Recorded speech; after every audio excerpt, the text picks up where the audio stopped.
Okay, so we're moving on to Module 3. So this week we're discussing the validity and strength of an argument. So with deductive logic, or deductive arguments, they can either be valid or they can be invalid. A valid deductive argument means that given that the premises are true, the conclusion must absolutely 100% follow.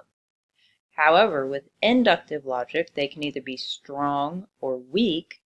It's depending on how well the premises are stated and how much evidence is set forth, and then you determine whether or not if it's a strong argument or a weak argument.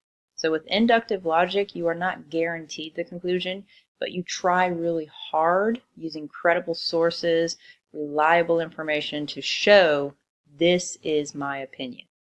So this week, week 3, we will still be dealing with the same USA Today opinion articles that we dealt with last time. We're going to continue, and you'll see that I've already posted an example, so if you guys need help with that, just go look at that, and obviously you can email me as well. The other big thing this week is your Milestone 1 worksheet is due.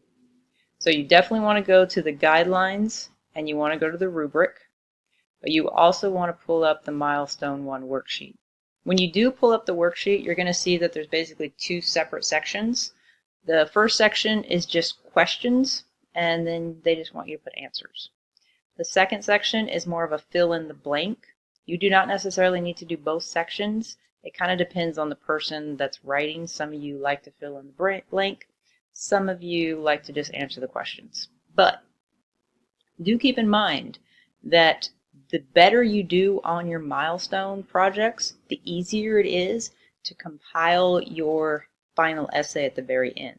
Okay? And obviously, I'm going to be giving you some feedback, letting you know this is what you need to improve.